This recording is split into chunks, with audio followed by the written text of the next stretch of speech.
गोपाल, मेरा बच्चा, मेरा मुरारी, सुबह हो गई है बेटा, अब उठ भी जाओ। ऐसे अपनी माँ को मत सताओ बेटा, अब उठ भी जाओ। हाय मेरा बच्चा, सोते हुए कितना सुंदर लगता है। यशोदा अपने लड्डू गोपाल को नींद से उठाने की कोशिश कर रही है। उसी के कमरे के अंदर लड्डू गोपाल के लिए एक अलग छोटा सा बिस्तर है। यशोदा लड्डू गोपाल को उठाती है और उसे नहलाती है। उसके बाद यशोदा खुद रोटी खाती है और लड्डू गोपाल को भी खाने के लिए रोटी देती है। गोपाल, आज खाने में सिर्फ रोटी है, जल्दी से खा लो, फिर मुझे काम पर भी तो निकलना है। इसके बाद यशोदा लड्डू गोपाल को नए कपड़े पहनाकर घर के बाहर ले जाती है और उसे अपने साड़ी के आंचल में बांध लेती है। और उसके बाद यशोदा हाथ रिक्शा लेकर निकल जाती है और अपने लड्डू गोपाल से कहती है, बेटा अभी माँ काम करेगी, ठीक है? ऐसे ही माँ के आंचल में रहना, कोई शैतानी मत करना और कोई तकलीफ हो तो कहना, ठीक है बेटा, मेरा अच्छा बेटा। यशोदा हाथ रिक्शा चलाती है। इस दुनिया में वो अकेली है। कुछ साल पहले उसकी शादी हुई थी, लेकिन शादी के कुछ ही दिन बाद उसका पति और सास एक एक्सीडेंट में मारे गए थे।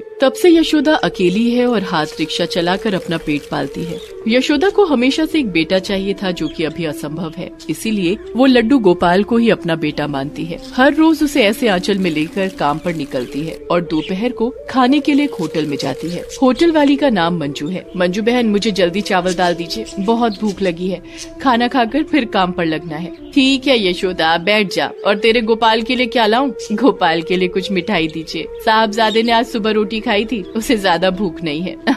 ठीक है ठीक है। यशोदा खुद खाती है और गोपाल को भी मिठाई खिलाने की कोशिश करती है। खा ले बेटा, खा ले। नहीं खाएगा? क्यों? अपनी माँ पर गुस्सा है क्या? गुस्सा नहीं करते बापू, खा ले।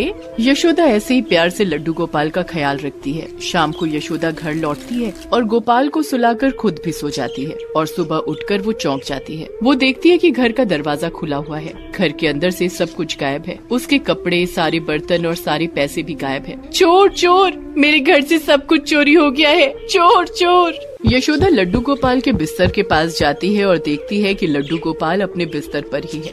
यशोदा लड्डू गोपाल को गोद में उठा लेती है। हाय मेरा बच्चा, शुक्र है मेरे बच्चे को कुछ नहीं हुआ। तभी वहाँ पर आसपास के लोग आ जाते हैं और घर की हालत देखकर सभी यशोदा को सांत्वना देते हैं। मगर यशोदा को उन सब बातों में कोई दिलचस्पी नहीं है। वो खुश है क्योंकि उसके गोपाल को कुछ नहीं हुआ। वो अपने लड्डू गोपाल को अपने सीने से लगा लेती है। आज यशोदा खाली पेट ही हाथ रिक्शा लेकर निकल जाती है। दोपहर को यशोदा खाने के लिए होटल जाती है, लेकिन आज उसके पास ज्यादा पैसे न होने के कारण वो बस लड्डू गोपाल के लिए मिठाई ऑर्डर करती है। ये सुनकर मंजू होटल वाली कहती है, क्या हुआ यशोदा, तू भूखी रहेगी?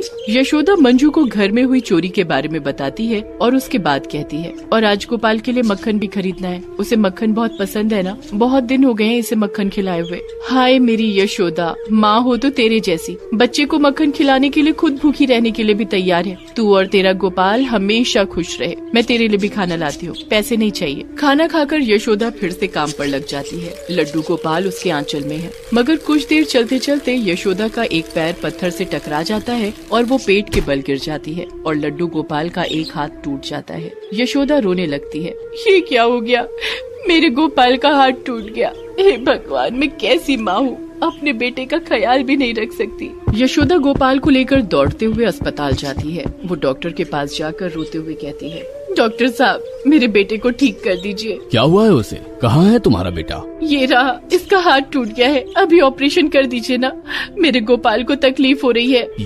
ये तो एक पुतला है, इसका ऑपरेशन कैसे हो सकता है? नहीं डॉक्टर साहब, ये कोई पुतला नहीं है, ये मेरा बेटा है, मेरा लड्डू गोपाल है, ठीक कर दीजिए ना डॉक्टर साहब, नहीं तो मैं यहाँ से कहीं नहीं जाऊंगी। ऐसा प्यार देखकर डॉक्टर साहब भी पिघल जाते हैं और गोपाल का टूटा हुआ हाथ प्लास्टर कर देते हैं। यशोदा बड़ी खुश होकर गोपाल को लेकर घर लौट जाती है। उस रात यशोदा जागी रहती है और गोपाल को कहानियाँ सुनाती है। इसके बाद 1 महीना बीत जाता है और यशोदा बीमार पड़ जाती है। वो हाथ रिक्शा लेकर निकल भी नहीं सकती है, इसीलिए इस 1 महीने में उसने जितना पैसा कमाया है वो सब ले जाकर डॉक्टर के पास जाने के लिए घर से बाहर निकलती है। और तभी उसके सामने एक 5 साल का लड़का आ जाता है। उसके साथ कुछ गाय भी है। वो लड़का कहता है, माँ जी कुछ पैसे देंगी, मैंने कल से कुछ भी नहीं खाया है और इन सबको भी कुछ नहीं खिलाया है। मैं इन सब से बहुत प्यार करता हूँ, इन लोगों को भूखा नहीं देख सकता। माँ जी कुछ पैसे दीजिए ना। उस लड़के के मुंह से मांग पुकार सुनकर यशोदा का मन मोम की तरह पिघल जाता है और यशोदा उस लड़के को सारे पैसे दे देती है। उसके बाद वो घर के अंदर चली जाती है और देखती है कि लड्डू गोपाल अपनी जगह से गायब है। यशोदा चौंक जाती है। गोपाल, मेरा बेटा कहाँ चला गया है? बेटा लौटा, अपनी माँ के पास लौटा। यशोदा रोने लगती है। माँ से गुस्सा होकर चला गया बेटा। मैं तेरा ख्याल नहीं रख सकती ना, मैं तुझे ठीक से खाना भी नहीं खिला सकती ना। क्या करूँ, गरीब जो हूँ, मैं बहुत बुरी हूँ। लौटा बेटा लौटा। विचलित ना हो यशोदा, मैं यही हूँ। ये आवाज सुनकर यशोदा चौंक जाती है। वो पीछे मुड़कर देखती है कि स्वयं श्री कृष्ण उसके सामने खड़े हैं। यशोदा हाथ जोड़कर अपने घुटनों के बल बैठ जाती है। श्री कृष्ण, आप भगवान, आप खुद आए हैं इस गरीब के घर पर। गरीब? कौन है गरीब? केवल धन से कोई अमीर या गरीब नहीं हो जाता यशोदा। तेरा दिल इतना बड़ा है कि उसमें पूरा संसार आ जाएगा, इसलिए तू अमीर है। और लड्डू गोपाल को लेकर ज्यादा चिंता ना कर, मैं ही हूँ तेरा लड्डू गोपाल। जय हो कृष्ण कन्हैया, जय हो। आज तो मैं धन्य हो गई। यशोदा, मैं तुझे कुछ बताना चाहता हूँ। मैं इतने दिन से तेरी परीक्षा ले रहा था। तेरे घर में चोरी हुई नहीं थी, मैंने ही सारे पैसे छुपा दिए थे। मैं देखना चाहता था कि तू किस चीज को लेकर ज्यादा चिंतित होती है, पैसा या तेरा लड्डू गोपाल। उस परीक्षा में तूने सफलता प्राप्त किया है यशोदा। इसका मतलब लड्डू गोपाल का हाथ टूट जाना और आज वो बच्चा। हाँ, वो सब मेरे चाहने के कारण ही हुआ है। हाथ जोड़ने के लिए तो अस्पताल भी चली गई थी। इसका मतलब लड्डू गोपाल तेरे लिए अपने बेटे से कम नहीं है। और आज एक अनजान लड़के से माँ पुकार सुनकर तेरा दिल पिघल गया। तूने अपनी परवाह नहीं की। मैं प्रसन्न हूँ, इसलिए मैं खुद तेरा बेटा बनकर आना चाहता हूँ। ये बोलकर कृष्ण जी अदृश्य हो जाते हैं और यशोदा की गोद में एक नन्हा सा हंसता खेलता बच्चा प्रकट हो जाता है।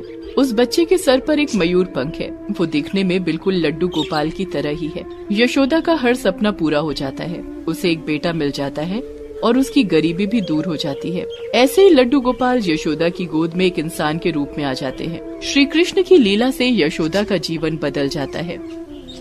अरे भाई साहब, रास्ते पर ही किताब लेकर बैठ गए हो? क्या करूं, ऑफिस आने जाने में ही समय निकल जाता है। किताब पढ़ने का टाइम ही नहीं मिलता, इसीलिए रास्ते में ही बैठकर गुरुदत्त की लिखी हुई श्री कृष्ण पढ़ रहा हूँ। अरे तो मेरी तरह स्मार्ट बनो और अपने फोन में कुकू FM इंस्टॉल करो। इस ऐप में इस किताब की ऑडियो बुक है। केवल यही नहीं, कथाओं की भी ऑडियो बुक है। रामायण, महाभारत, भगवत गीता जैसी पुरानी कथाओं की भी ऑडियो बुक है, जो तुम कहीं भी कभी भी सुन सकते हो। अरे वाह, ऐसा है क्या? हाँ, इस ऐप में 10,000 से भी ज्यादा ऑडियो शो उपलब्ध है। ऑडियो बुक या बुक समरी के फॉर्म में ये 100% मेड इन इंडिया ऐप है और 1 मिलियन से ज्यादा पेड सब्सक्राइबर है। हाँ दोस्तों, डिस्क्रिप्शन में दिए गए लिंक से अभी डाउनलोड करें कुकू FM ऐप और इस्तेमाल करें हमारा कूपन कोड HSTV50 और आपको सब्सक्रिप्शन पर मिल जाएगा 50% डिस्काउंट। ये ऑफर सिर्फ पहले के 250 यूजर्स के लिए ही लागू है, तो बिना किसी देरी किए जल्दी से डाउनलोड कीजिए कुकू FM।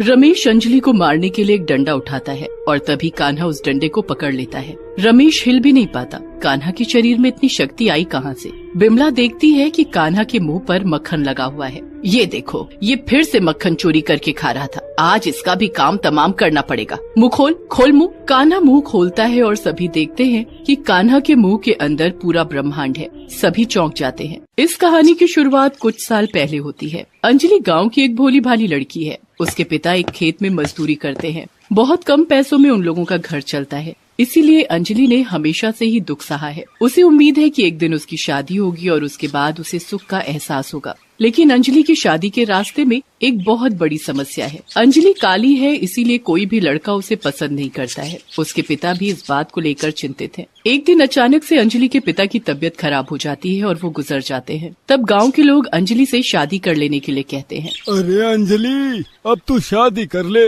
इस घर को बेच दे, दहेज के पैसों का जुगाड़ हो जाएगा। नहीं तो बिना दहेज के तुझ जैसी काली लड़की के साथ कौन शादी करेगा? खुद के बारे में हमेशा ये सब सुनकर अंजलि को बुरा बुरा तो लगता है, लेकिन वो कुछ कर नहीं सकती। भगवान ने जिसको जैसा बनाया है उसे तो वो स्वीकार करना ही पड़ेगा। अंजलि भगवान श्री कृष्ण की बहुत बड़ी भक्त है। उसके पास भगवान कृष्ण की एक छोटी सी मूर्ति है। अंजलि रोज उसकी पूजा करती है। वो उस मूर्ति को कान्हा कहकर पुकारती है, जैसे कि वही उसका बेटा हो। अंजलि उस मूर्ति को नहलाती है, नए कपड़े अपने हाथों से तैयार करती है और उसे पहनाती है। ऐसे ही उसके दिन बीतते हैं। मगर अभी इस गांव में उसका और कोई नहीं है, इसीलिए अंजलि उस आदमी से कहती है, ठीक है काका, आप लोग लड़का ढूंढिए, मैं ये घर बेचने के लिए तैयार हूँ। गांव वाले अंजलि के लिए लड़का ढूंढना शुरू करते हैं और उन लोगों को एक लड़का मिल जाता है। वो दहेज के बदले एक काली लड़की से शादी करने के लिए तैयार है। उस लड़के का नाम रमेश है और उसकी माँ का नाम है बिमला। बिमला और रमेश अच्छे इंसान नहीं हैं। वो दोनों अभी कर्जे में डूबे हुए हैं, इसीलिए उनको अभी बहुत सारे पैसों की जरूरत है।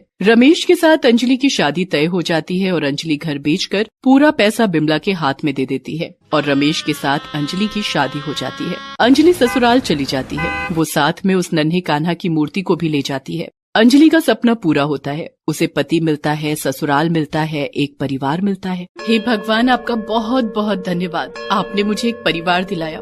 अब मेरा सारा दुख खत्म हो जाएगा, मेरा जीवन खुशियों से भर जाएगा। मगर अंजलि को कोई अंदाजा ही नहीं था कि अभी उसके साथ क्या क्या होने वाला है। हाथ में पैसा मिलने के बाद बिमला और रमेश बहुत खुश हो जाते हैं और कर्जा चुका देते हैं और उसके बाद कुछ पैसे बच जाते हैं। रमेश उन पैसों से जुआ खेलता है, शराब पीता है और ऐसे ही सारा पैसा खत्म हो जाता है। और उसके बाद रमेश और बिमला मिलकर अंजलि के ऊपर अत्याचार करने लगते हैं। अरे कलमुही, थोड़े और पैसा नहीं ला सकती थी तू? और पैसे कहाँ से लाती जी? मेरे पास जो कुछ भी था मैंने आपको दे दिया है। सिर्फ इतना सा ही था तेरे पास? इतनी काली लड़की और चुल्लू भर दहेज? छी, इससे अच्छा तो मेरा बेटा शादी ही ना करता। ठीक है, और पैसे नहीं ला सकती है ना तू, तो फिर ये ले, मार खा। ये बोलकर रमेश अपनी कमर से बेल्ट खोलकर अंजलि को मारता है। अंजलि दर्द से कराहने लगती है। मार खाने के बाद अंजलि कृष्ण की मूर्ति के पास जाकर रोती है, हे भगवान, मेरी जिंदगी में खुशियाँ नहीं लिखी गई हैं क्या? मुझे और कितना अत्याचार सहना पड़ेगा? उत्तर दीजिए भगवान, उत्तर दीजिए। ऐसे ही अंजलि के दिन बीतने लगते हैं। कुछ ही दिन बाद अंजलि गर्भवती हो जाती है, मगर उससे किसी को कोई फर्क नहीं पड़ता है। बिमला अंजलि से सारा काम करवाती है, उसे ठीक से खाने को भी नहीं देती है, मगर अंजलि सब कुछ सह लेती है। वो हर रोज पूरे दिल से भगवान कृष्ण की पूजा करती है और अपने बच्चे के लिए मन्नत मांगती है। और 9 महीने बाद अंजलि को एक बेटा होता है, मगर उसका बेटा भी उसी की तरह काला होता है। और इस बात से बिमला और रमेश दोनों गुस्सा हो जाते हैं और अंजलि को बहुत मारते हैं। अंजलि अपने नवजात बेटे को गोद में लेकर मार खाती है और उसके बाद दोनों मिलकर अंजलि को घर से बाहर निकाल देते हैं। ऐसा मत कीजिए, ऐसा मत कीजिए, मुझे घर से मत निकालिए। मेरे बच्चे के बारे में तो सोचिए। तेरा बेटा काला है, तूने एक काले बेटे को जन्म दिया है। निकल इस घर से, निकल जा। हाँ, निकल जा, मुझे नहीं रहना तुझ जैसी काली बदसूरत और उसके काले बेटे के साथ। निकल। अंजलि की गोद में उसका नवजात बेटा है, अभी वो कहाँ जाएगी? अंजलि अपने बेटे को गोद में लिए हुए आंगन के एक पेड़ के नीचे बैठ जाती है और रोने लगती है और तभी जोर की बारिश आ जाती है। अंजलि भीग जाती है, लेकिन वो अपने बेटे को बारिश से बचाने की बहुत कोशिश करती है, मगर कब तक? उसके बेटे के ऊपर बारिश गिरने लगती है। अंजलि कुछ कर नहीं पाती, लेकिन तभी एक चमत्कार हो जाता है। जिस पेड़ के नीचे अंजलि बैठी है, उस पेड़ के ऊपर एक बड़ा सा सांप बैठा हुआ था। वो सांप अपना फन फैला देता है, जिससे सांप का फन एक छतरी की तरह बन जाता है और अंजलि और उसका बेटा बारिश के पानी से बच जाते हैं। ये देखकर अंजलि आश्चर्यचकित हो जाती है। ये क्या? ये तो भगवान कृष्ण के साथ हुआ था। हाँ, मेरा बेटा किशन लाला से कम थोड़ी है। मैं इसका नाम कान्हा रख देती हूँ। अंजलि अपने बेटे का नाम कान्हा रख देती है। कान्हा पूरी रात अंजलि की गोद में हंसता खेलता रहता है, जैसे कि इस कठिनाई से उसे कोई फर्क ही नहीं पड़ता। अगले दिन रमेश एक दूसरी औरत से शादी करके घर आता है। इस औरत का नाम कामिनी है। कामिनी आते ही कहती है, अरे इस अंजलि को घर के अंदर ले आओ रमेश। अरे लेकिन उसे तो हमने निकाल दिया है, अब तो तुम मेरी पत्नी हो। तो क्या हुआ? इसे घर के अंदर ले आओ, इसे नौकरानी बनाकर रखेंगे, घर का काम मैं नहीं कर सकती। रमेश अंजलि को घर के अंदर लाता है और कामिनी अंजलि से काम करवाने लगती है। अंजलि मन लगाकर काम करती है, क्योंकि उसके पास अभी जाने के लिए कोई जगह नहीं है और उसे अपने बेटे की भी देखभाल करनी है। मगर कामिनी बात बात पर अंजलि के ऊपर हाथ उठाने लगती है। अंजलि सब कुछ सहने लगती है, क्योंकि उसे विश्वास है कि भगवान श्री कृष्ण एक दिन सब कुछ ठीक कर देंगे। दिन बीतने लगता है और कान्हा बड़ा होने लगता है और वो बदमाशी शुरू कर देता है। उसे मक्खन खाना बड़ा पसंद है, लेकिन मक्खन महंगी चीज है, इसीलिए बिमला हमेशा मक्खन छुपा कर रखती है। लेकिन कान्हा कैसे भी मक्खन ढूंढ लेता है। वो हर रोज रसोई से मक्खन चुरा कर खाने लगता है। बिमला इस बात से परेशान हो जाती है और उसे मारने लगती है, लेकिन मार खाने के बाद भी वो हंसता है। ए अंजलि, ये कैसा बेटा है रे तेरा, ये इंसान भी है या नहीं? अंजलि कान्हा को बदमाशी करने के लिए मना करती है, लेकिन कान्हा सुनने वालों में से नहीं है। कुछ दिन बाद से एक अजीब सी चीज होनी शुरू हो जाती है। हर सुबह गांव की सारी गाय घर के बाहर आने लगती हैं। कान्हा उनके साथ समय बिताने लगता है, उन लोगों के सर पर हाथ फेरने लगता है। सारी की सारी गाय हमेशा कान्हा के साथ रहने लगती है। एक दिन अंजलि कान्हा को लेकर एक मेले में जाती है और वहाँ कान्हा एक बांसुरी खरीदने की जिद पकड़ता है। अंजलि उसे बांसुरी खरीद कर दे देती है और अगले दिन सुबह बांसुरी की मीठी आवाज से सभी की नींद टूटती है। अंजलि देखती है कि कान्हा आंगन में बैठकर बांसुरी बजा रहा है और सारी गाय बैठकर मधुर संगीत का आनंद ले रही है। अंजलि को बहुत आश्चर्य होता है, कान्हा इतनी अच्छी बांसुरी कैसे बजा लेता है, वो तो अभी छोटा बच्चा है। लेकिन इस बात से बिमला और कामिनी परेशान हो जाते हैं। सुबह सुबह नींद खराब करके रखी है इस लड़के ने, रुक अभी तुझे मजा चखाती हूँ। ये बोलकर कामिनी कान्हा को बांध देती है, लेकिन कुछ ही देर बाद उसे फिर से बांसुरी की आवाज सुनाई देती है। कान्हा ने अपने आप को उस बंधन से छुड़ा लिया है, मगर कैसे? ऐसे ही दिन बीतने लगते हैं। कान्हा हर रोज मक्खन चोरी करके खाता है, हर रोज कुछ न कुछ बदमाशी करता रहता है और अंजलि काम करती रहती है।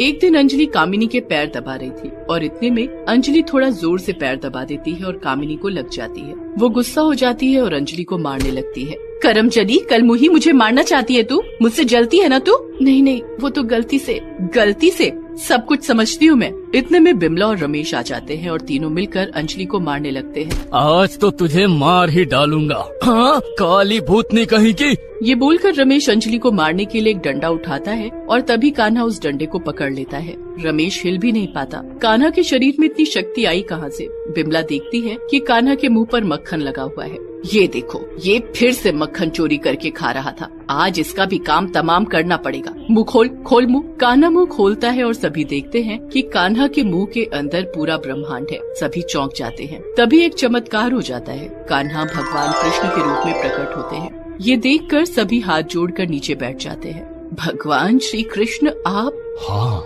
मैंने अंजलि के बेटे के रूप में फिर से जन्म लिया है। अंजलि मेरी परम भक्त है, उसे तुम लोगों के अत्याचार से बचाने के लिए ही मैं आया हूँ। हमसे गलती हो गई, माफ कर दीजिए भगवान। मुझे भी माफ कर दीजिए भगवान, माफ कर दीजिए। पता नहीं कौन से पुण्य करने के बाद कोई बेटे के रूप में आपको पा सकता है। अंजलि, माफ कर दो मुझे। भगवान, आज तो मैं धन्य हो गई। हम सभी का पाप का घड़ा भर चुका है, हमें थोड़ा पुण्य करने का मौका दीजिए भगवान। तुम लोगों को अपनी गलतियों का एहसास हो गया है, यही तो चाहता था मैं। आखिर कृष्ण तो एक एहसास ही है, प्यार और भक्ति का एहसास। तुम सभी एक साथ मिलकर रहो, मैं यही चाहता हूँ। अगर सब लोग एक साथ खुशी से रहने लगोगे तो इस संसार में सुख और समृद्धि की कभी कमी नहीं होगी। यही कहने आया था मैं, इसी का एहसास दिलाने आया था मैं। जीते रहो, तथास्तु। भगवान श्री कृष्ण अदृश्य हो जाते हैं। इसके बाद बिमला, रमेश और कामिनी बदल जाते हैं। सब लोग अंजलि से बहुत प्यार करने लगते हैं और सभी मिलजुल कर काम करने लगते हैं। अंजलि का सपना भी पूरा हो जाता है, उसके जीवन में सुख की बरसात होने लगती है। और ऐसे ही भगवान श्री कृष्ण धरती पर आकर सभी बुरी चीजों को अच्छाई की रोशनी से शुद्ध कर देते हैं। इसीलिए हम लोग श्री कृष्ण से इतना प्यार करते हैं। दोस्तों, आप सभी को जन्माष्टमी की हार्दिक शुभकामनाएं। आप लोग इस जन्माष्टमी को प्यार और श्रद्धा से मनाइए। शुभ जन्माष्टमी। दोस्तों, आप हमारे चैनल को जरूर सब्सक्राइब करें